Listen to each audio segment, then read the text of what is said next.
भीमपुर के एक गांव में एक गरीब लकड़हारा रहता था, शिव। उसका दुनिया में कोई नहीं था। वह बहुत दयालु था, इसलिए पशु पक्षियों से बहुत प्यार करता था। एक दिन वह जंगल में लकड़ियां काटने जा रहा था तो उसने दो बहेलियों को हंस पकड़ते हुए देखा। ए, इन हंसों को क्यों पकड़ रहे हो? चल भाग यहां से, हमें अपना काम करने दे। नहीं नहीं, मैं तुम्हें इस झील से हंस नहीं पकड़ने दूंगा। जा भाग जा, नहीं तो तेरे हाथ पैर तोड़कर इसी झील में डाल देंगे। अच्छा, यह बात है। इन हंसों को बचाने के लिए मेरी जान भी चली जाए तो मुझे परवाह नहीं। शिव कुल्हाड़ी लेकर झपटा। अरे बाप रे, यह तो सचमुच मार देगा, भागो। दोनों बहेलिए वहां से भाग निकले। शिव उन बहेलियों को भगाकर पलटा ही था कि भैया, तुमने आज मेरे प्राण बचाए हैं। तुम्हें कभी मेरी जरूरत हो तो बस एक बार पुकारना, मैं तुम्हारे पास पहुंच जाऊंगा। यह कहकर हंस उड़ गया और शिव जंगल की ओर चल दिया। एक दिन शिव लकड़ियां काटकर लौट रहा था। अरे अरे, तुम इस उल्लू को पकड़कर कहां ले जा रहे हो? यह उल्लू मारकर हम देवी को भेंट चढ़ाएंगे और हमें बहुत सा माल मिलेगा। शिव ने लकड़ियों का गट्ठर जमीन पर डालकर कहा, छी छी, किसी की हत्या करके पूजा करना नहीं नहीं, मैं तुम्हें उल्लू की हत्या नहीं करने दूंगा। जाओ जाओ, नगर में जाकर लकड़ियां बेचो, नहीं तो हम तुम्हारे हाथ पैर तोड़ देंगे। लेकिन तभी शिव ने अपनी कुल्हाड़ी उठाई और उन पर झपट पड़ा। भागो भागो। और फिर जैसे ही शिव ने उल्लू को पिंजरे से बाहर निकाला, आज तुमने मेरी जान बचाई है। मुसीबत में जब तुम्हें मेरी जरूरत पड़ेगी, मैं अवश्य आऊंगा। उल्लू को उड़ाकर शिव लकड़ियां उठाकर अपनी राह चल दिया। एक दिन शिव बहुत सी लकड़ियां काट चुका था। ओह, बहुत लकड़ियां काट ली, अब पहले पानी पी लूं, फिर लकड़ियों का गट्ठर बांधूंगा। और जब वह पानी पीने के लिए झुका तो अरे, नदी में यह लाल लाल सा क्या चमक रहा है? शिव ने उस लाल पत्थर को उठा लिया। अरे, यह तो खूब चमक रहा है, जौहरी को दिखाऊंगा, शायद वह मुझे इसके 2-4 पैसे दे दे। उस दिन शिव लकड़ियां बेचने नगर में पहुंचा तो उसने एक जौहरी को वह लाल पत्थर दिखाया। जौहरी जी, मैं आपको एक पत्थर दिखाना चाहता हूं। जंगल में लकड़ी काटना छोड़कर क्या पत्थर बटोरना शुरू कर दिया है? ला दिखा, कैसा पत्थर लाया है।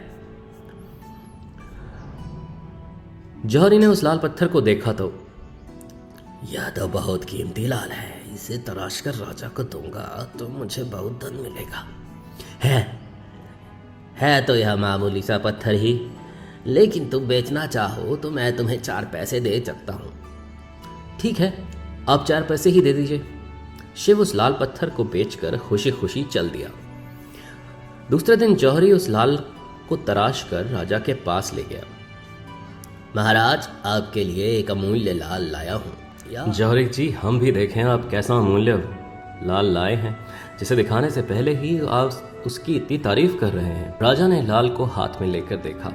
वाह जौहरी जी, हम तो सोच भी नहीं सकते थे कि पृथ्वी पर इतना सुंदर लाल हो सकता है, बहुत सुंदर।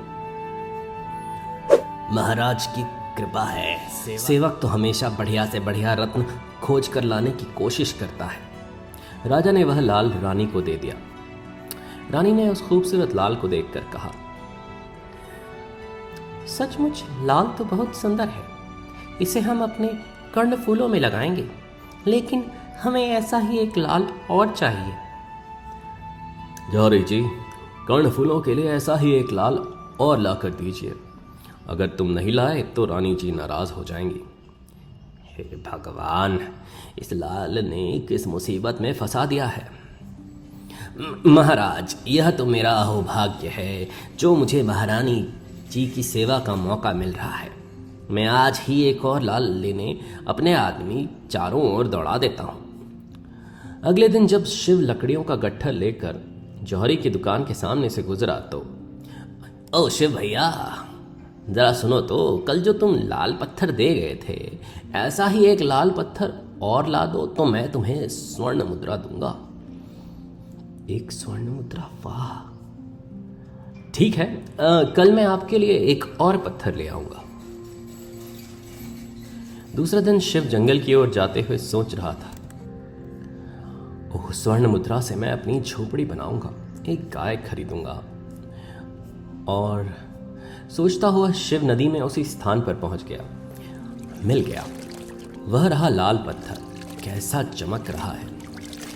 मुझे कुछ देर नहीं करनी चाहिए, शीघ्र ही जाकर इस पत्थर के बदले जौहरी से एक स्वर्ण मुद्रा ले लेनी चाहिए। शिव ने जौहरी को जाकर वह लाल पत्थर दिया तो जौहरी ने उसे एक स्वर्ण मुद्रा दी। उस स्वर्ण मुद्रा को लेकर घर लौटते हुए शिव बेहद प्रसन्न था। एक लाल पत्थर के बदले एक स्वर्ण मुद्रा, वाह! अगर मैं नदी में छिपे ढेर सारे लाल पत्थर ढूंढकर जौहरी को दे दूं तो वह मुझे बहुत सी स्वर्ण मुद्राएं देगा। अगले दिन शिव बहुत दूर तक लाल पत्थरों की तलाश में चलता गया। इतनी दूर आ गया, अब तक कोई पत्थर नहीं दिखाई दिया। इस चट्टान तक और जाता हूँ, वहां भी अगर पत्थर नहीं मिले तो वापस लौट जाऊंगा। अरे, यहाँ तो बहुत से लाल पत्थर हैं, 1 2 3 4। और शिव ने बहुत से लाल पत्थर एकत्रित कर लिए। 20 पत्थर इकट्ठे हो गए। थोड़ा और आगे जाऊं तो और पत्थर मिल सकते हैं।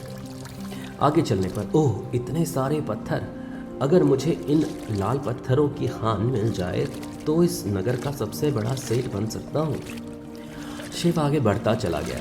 अंत में एक जगह, हे भगवान, यह क्या है? पेड़ पर टंगे सुंदर कन्या के सिर से टपकने वाली रक्त की बूंदें ही नदी के जल से टकराते ही लाल बन जाती थी। शिव को देखते ही वह सिर खिलखिलाकर हंसने लगा। सिर को हंसता देखकर शिव बुरी तरह घबरा गया। हे भगवान, क्या कैसी लीला!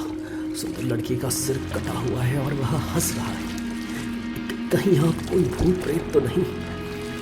तुम कौन हो? तुम्हारी यह दशा किसने बनाई?